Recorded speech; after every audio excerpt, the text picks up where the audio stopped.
영화배우 정우성과 모델 문가비 사이에 태어난 혼외자를 둘러싸고 논란이 많습니다. 이들 논란의 가운데 있는 것은 두 사람이 사귄 사이도 아니고 결혼을 예정한 것도 아니고 결혼한 사이도 아닌데 잠시 만났던 남녀가 아이를 낳았다라는 것이 문제가 되고 있고요. 크게 관심을 끌고 있고 정우성 씨가 워낙 유명한 사람이기 때문에 국민들이 모두 관심 있어 하는 것 같습니다. 이들을 둘러싼 법률적인 문제들은 어떻게 될 건지 몇 가지 짚어보려고 여러분 함께 하게 됐습니다.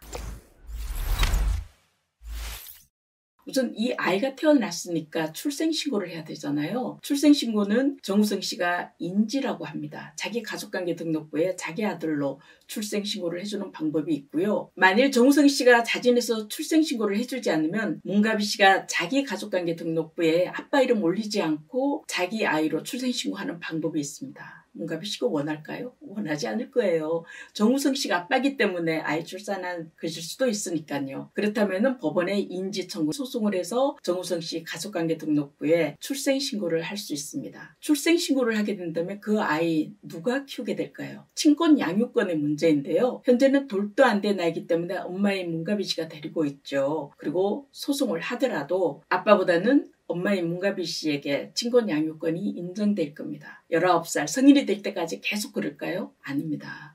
만약에 중간에 문가비 씨가 나 아이 못 키우겠다라고 한다거나 정우성 씨가 내가 아이를 키워야 되겠다라고 한다면은 친권 양육권은 언제든지 변경할 수도 있습니다. 합의로 해도 되고 소송으로 해도 되고요. 그건 나중의 일이고 지금은 엄마인 문가비 씨가 아이에 대한 친권 양육권을 가지게 되는 거죠. 엄마인 문가비 씨가 아이를 키우게 된다면 양육비는 어떻게 책정될까요? 우리나라에서 양육비는 서울가정법원에서 정한 양육비 산정 기준표가 있는데요. 이 두 사람의 수입을 다 합하면 최고 구간인 세전 1,200만 원이 넘습니다. 정우성 씨만 해도 월 6천만 원 이상의 수입이 있는 것으로 알려져 있으니까요. 두 사람의 수입만 합해도 월 1,200만 원이 넘어서 양육비 산정 기준표에서 정한 최고 액수 구간에 해당이 됩니다. 그러면 양육비 300만 원 정도가 최고라고 알고 있는데요. 꼭 그런 건 아닙니다. 저희 사무실에서 작년에 판결 났던 사건 중에 정우성 씨보다 재산 3분의 1도 안 되는 재산이었습니다만 몇백억이긴 했어요. 그분 같은 경우에 아이가 3명 있었는데 한 명당 350만 원씩 양육비가 인정된 사례가 있었습니다.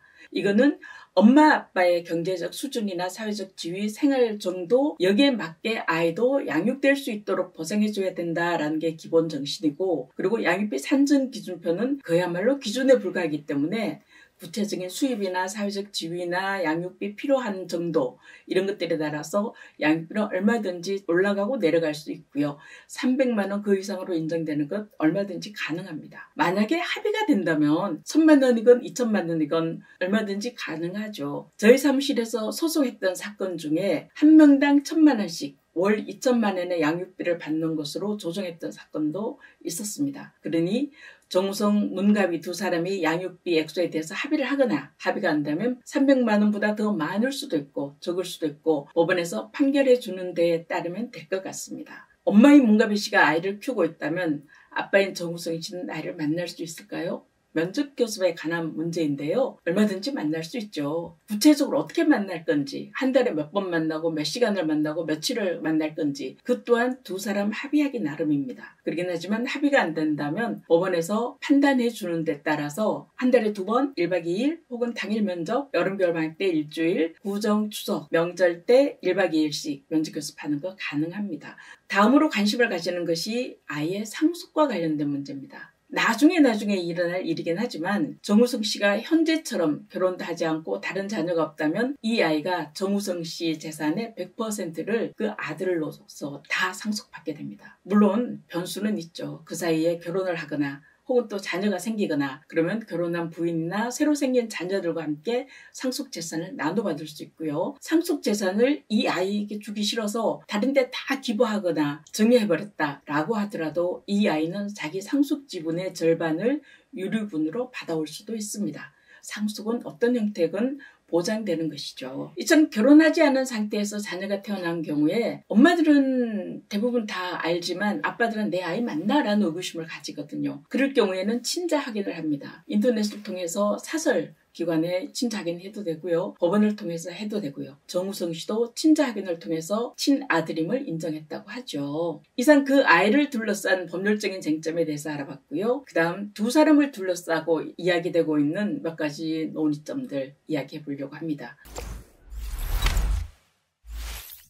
우선 정우성 씨가 이 아이에 대해서 내가 생물학적인 아빠로서 끝까지 책임지겠다 라고 하는 이야기를 했는데요. 그 책임에 대해서 결혼해야 되는 거 아니냐, 결혼도 하지 않으면서 무슨 책임이라고 하냐라고 이야기할 수 있거든요. 그렇지만 원하지 않는 사람과 단지 아이가 생겼다는 이유만으로 결혼하는 것은 아닌 것 같습니다. 그게 책임도 아니고요. 오히려 그렇게 결혼하면 아이를 더 불행하게 할 수도 있고, 멀지 않아 이혼하게 된다면 아이가 더 힘들어질 수 있죠. 그렇기 때문에 결혼이 아이에 대해서 책임지는 전부다라고는 생각하지 마시기 바랍니다. 문가비 씨와 관련해서 비난하는 것 중에 어떻게 남자가 동의하지도 않았는데 허락도 없이 임신하고 출산하냐, 이거 그 아이 상속재산 노리고 그런 거 아니냐, 아니면은 일단 임신해서 출산을 하면 결혼하리라고 기대한 거 아니냐, 몇 년 살다가 헤어지더라도 재산 분할은 몇백억 받을 수 있는 거기 때문에 일단 저질러 놓은 거 아니냐라고 생각하는 사람도 있을 수 있습니다. 그러긴 하지만 그와 관련해서 정우성 씨, 문가비 씨 모두 피임을 하지 않은 것에 대해서는 원하지 않은 임신이기 때문에 비난받을 수 있습니다. 무책임한 거죠. 지금처럼 아이가 태어났다고 해서 반드시 결혼이 이루어지는 것도 아니고요. 결혼해서 몇 년 이내 헤어진다면 재산 분할 엄청 많이 받는 거 아닙니다. 일단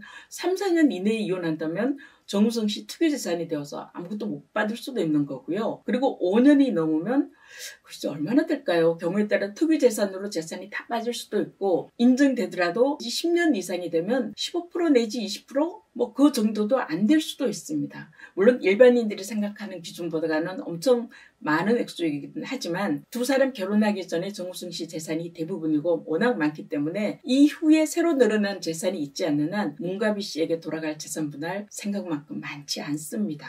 그리고 또 정우성 씨에게 다른 여친이 있는데 중간에 이거 바람핀 거 아니냐, 불륜 아니냐, 외도 아니냐라고 하시는 이야기도 있더라고요. 불륜 아닙니다. 결혼한 거 아니잖아요. 유부남 아니잖아요. 누구를 만나건 그건 개인의 선택의 문제고, 지속적으로 만나오는 여성이 있는데 또 다른 여성을 만났다라고 한다면 도의적으로 비난받을 일이긴 하지만 법적으로 문제가 있는 거 아닙니다. 그분의 선택인 거죠. 그리고 정우성 씨가 난민이나 미혼모 문제에 대해서 홍보대사로 활동하고 인권 보호에 굉장히 관심이 많은 것으로 알려져 있는데, 자기 아들을 인권을 어떻게 생각하고 왜 결혼 안 하냐라고 이야기하는데요. 결혼과 아이 인권, 아빠로서 아이에 대해서 책임지는 것은 별개의 문제입니다. 앞에서도 말씀드린 것처럼 아이에 대해서 책임을 진다고 원하지 않는 결혼했다 불행해지면 아이를 위해서도 불행한 거거든요. 이 두 분이 서로 몇 번 만나고 관계를 가지고 그리고 임신하고 출산하고 아빠로서 책임을 지겠다라고 하는 모든 것들은 이 두 분의 선택입니다. 이들의 선택에 대해서 우리가 왈가왈부할 일은 아니라고 생각합니다. 결혼 형태 아주 다양해지고 있거든요. 결혼을 어떤 형태로 하고 자녀를 어떤 식으로 키우는지에 대해서 120가지가 넘는 아주 많은 기준이 있다는 이야기도 있습니다. 이들도 그 중에 한 명인 거죠. 작년인 2023년에 결혼한 부부가 아닌 남녀 사이에 자녀가 태어난 것이 우리나라에만 10,000명이 넘습니다. 20명에 1명인 거고요. 4% 정도에 해당됩니다.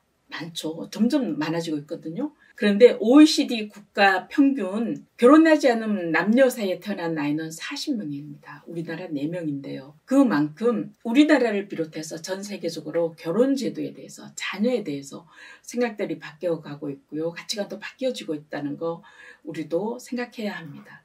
이들의 선택에 대해서 존중해주고 끝까지 엄마 아빠로서 책임져주는 그런 모습을 기대해 봅니다.